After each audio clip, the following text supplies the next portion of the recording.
Assalamualaikum warahmatullahi wabarakatuh. Semangat pagi teman-teman. Halo, apa kabar teman-teman?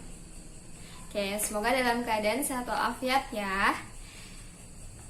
Dan hari ini kita masih di tema 7. Kemarin teman-teman sudah bertemu dengan tema 7 dan ada di pelajaran bahasa Indonesia. Dan sekarang pun masih sama, kita masih ada di pembelajaran bahasa Indonesia, ada di tema 7. Nah, setelahnya teman-teman mengetahui jenis-jenis dari bahan pangan yang sudah, baik itu yang sudah diolah oleh teknologi ataupun bahan pangan asli. Nah, sekarang kita akan belajar tentang membuat kata tanya atau membuat pertanyaan. Teman-teman bisa dilihat ada pada halaman 14. Di sana ada jawabannya yang sudah tersedia, tapi pertanyaannya yang belum ada. Jadi nanti di akhir adalah untuk membuat sebuah pertanyaan yang sesuai dengan jawaban yang ada. Nah, ternyata teman-teman, jawaban yang ada di halaman 14 itu terdapat pada teks di halaman 12 dan 14.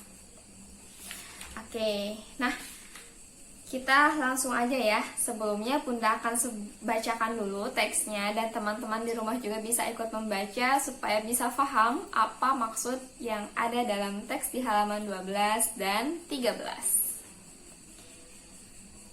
Oke, membaca dan mengamati isi teks. Suatu hari Dika menerima surat dari sahabat penanya. Asep sahabat Dika juga siswa kelas 3. Bacalah surat Asep kepada sahabatnya Dika. Oke.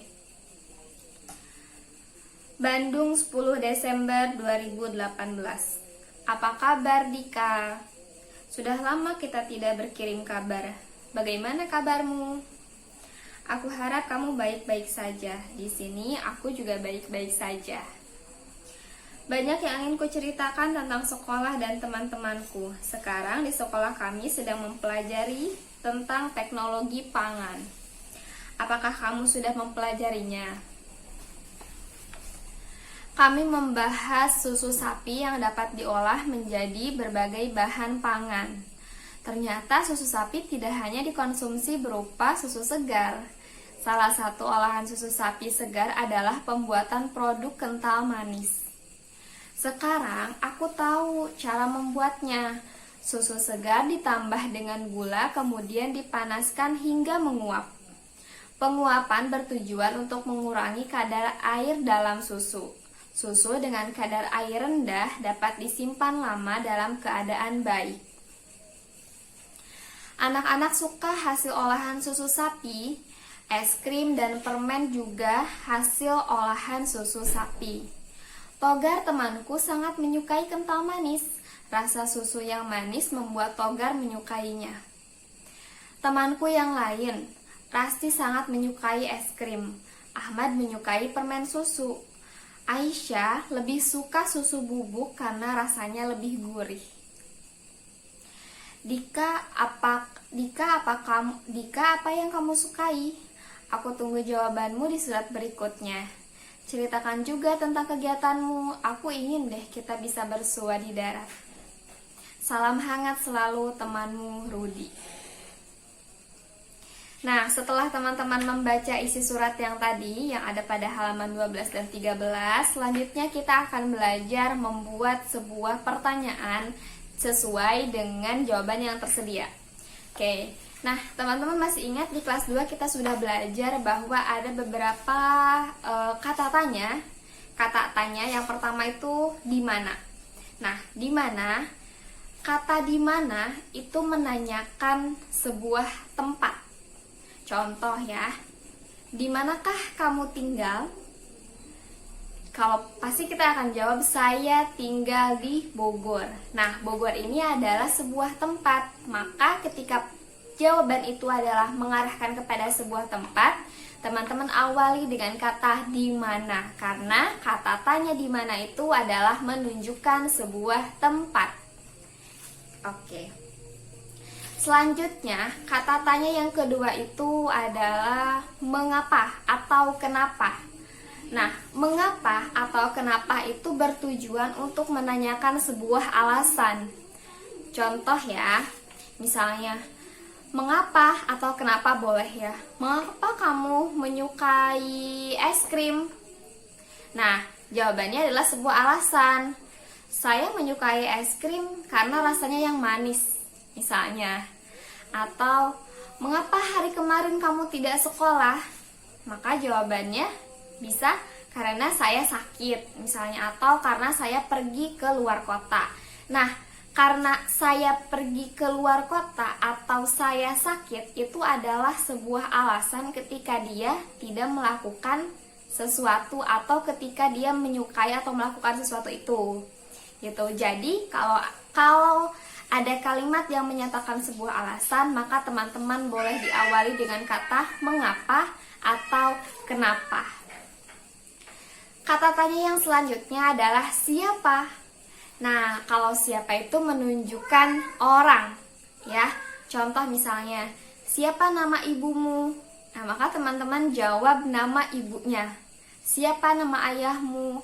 Atau siapakah wali kelasmu? Siapakah gurumu? Nah, itu siapa itu menunjukkan nama orang, ya. Siapa? Misalnya kalau dalam teks cerita tadi, misalnya siapa yang menyukai susu bubuk? Nah, teman-teman bisa jawab tuh, cari nama orang yang menyukai susu bubuk tuh siapa, gitu. Kalau di teks yang tadi. Selanjutnya, apa lagi ya? Alasan kenapa? Oh, udah ya tadi kenapa, kenapa, mengapa, di mana, siapa, lalu apa lagi? Oh, kapan. Nah, kapan juga adalah kata tanya yang bisa teman-teman gunakan. Kapan menunjukkan waktu, entah itu dari tanggal, tahun, hari, ataupun jam. Pokoknya yang menunjukkan waktu, teman-teman bisa dimulai dengan kata kapan, gitu ya. Jadi kalau kapan itu menunjukkan sebuah waktu, di mana menunjukkan sebuah tempat, mengapa atau kenapa menunjukkan sebuah alasan, kemudian siapa menunjukkan sebuah nama. Nah, itu teman-teman kata tanya yang bisa teman-teman awali ketika membuat sebuah kalimat pertanyaan. Oke, nah Bunda kasih contoh nomor 1 ya, di halaman 14. Di halaman 14. Di halaman 14 yang nomor 1 jawabannya sudah tertera, yaitu tanggal 10 Desember 2018. Nah, ada tanggal, bulan, tahun. Kira-kira itu menunjukkan apa teman-teman? Apakah itu sebuah nama, alasan, tempat, atau yang lainnya? Nah, jelas ya, ketika tanggal berarti itu menentukan sebuah waktu. Maka bisa teman-teman awali dengan kata kapan. Misal, berarti kapankah di sini yang membuat surat itu kan Rudi. Berarti kapankah Rudi membuat surat? Cukup di situ. Dan ingat, setiap kata tanya menggunakan tanda tanya. Ya, menggunakan tanda tanya. Kapankah Rudi membuat surat? Misalnya ya, atau teman-teman boleh pakai kata-kata yang lain, tetapi yang jelas itu menunjukkan sebuah waktu. Gitu, maka dijawab tanggal 10 Desember 2018. Kemudian yang kedua jawabannya adalah tentang susu sapi yang dapat diolah menjadi berbagai bahan. Oh ya, maaf teman-teman, ada yang ketinggalan. Kata tanya itu juga bisa diawali dengan apa. Nah, kalau apa itu berarti menunjukkan sebuah informasi. Contoh yang di nomor 2 ini teman-teman bisa awali dengan kata apa. Silakan kalimatnya dirangkai ya, sesuai dengan jawaban yang ada. Nomor 3, produk kental manis. Nah, kira-kira bisa menggunakan di mana, kapan, mengapa, atau kenapa, siapa, atau apa. Kemudian nomor 4, jawabannya adalah penguapan bertujuan untuk mengurangi kadar air susu. Nah, kira-kira menurut teman-teman apa ya? di sini adalah jawabannya penguapan bertujuan untuk mengurangi kadar air susu. Kira-kira yang tepat kata tanyanya diawali dengan kata apa? Ya, yang tadi ya, yang sudah Bunda sebutkan kata tanyanya banyak. Kemudian nomor 5, jawabannya adalah ada es krim, permen susu, dan susu bubuk. Nah, kira-kira yang tepat apa tuh teman-teman kalimat tanyanya? Oke, dan sampai nomor 10 gitu ya.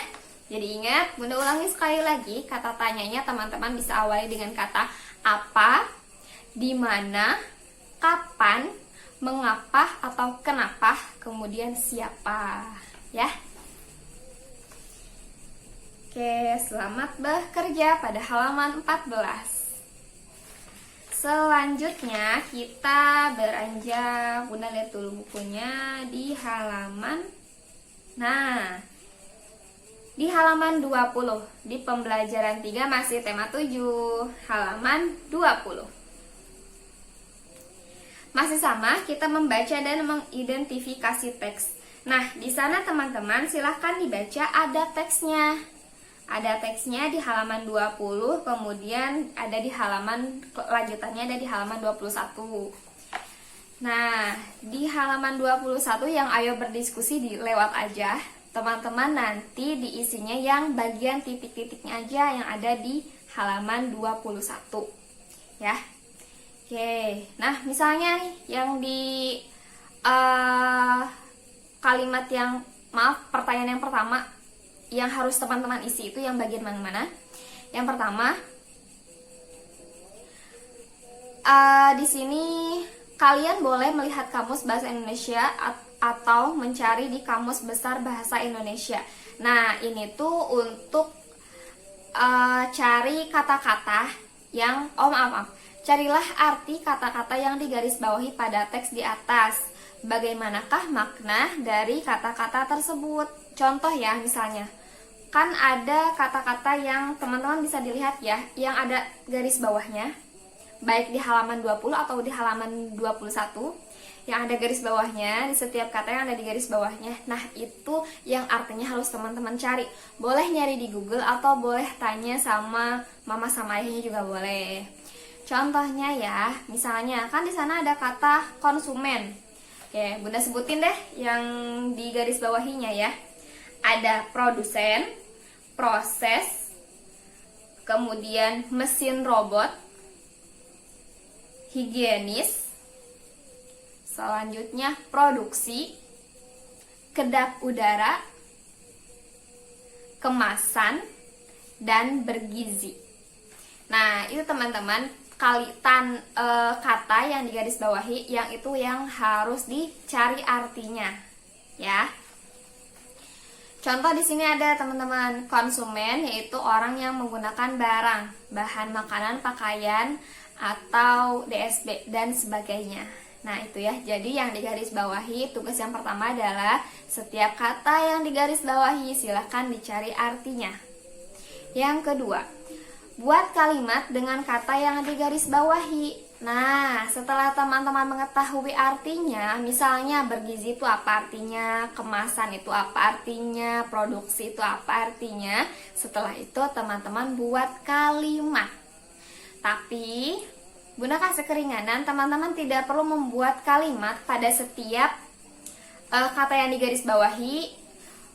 Untuk maknanya, untuk artinya, itu diartikan semuanya yang setiap digarisbawahi. Tapi untuk membuat kalimat, teman-teman cukup 2 saja dari setiap kata yang teman-teman terjemahkan atau dicari artinya.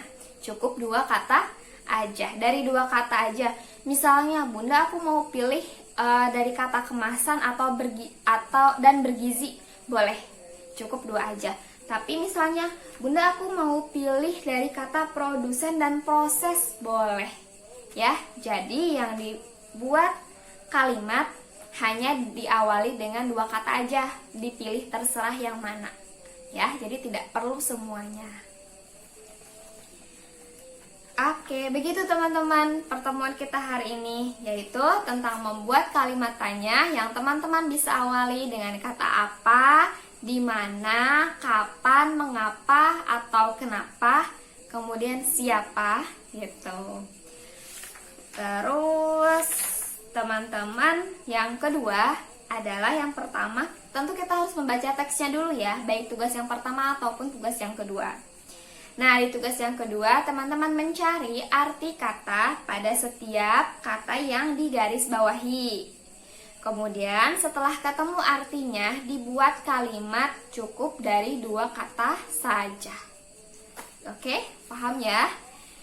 Yang masih belum paham, boleh langsung tanya Bunda aja. Oke deh teman-teman, terima kasih untuk pertemuan hari ini. Semoga bermanfaat dan semoga mudah difahami. Kurang dan lebihnya mohon maaf. Wassalamualaikum warahmatullahi wabarakatuh.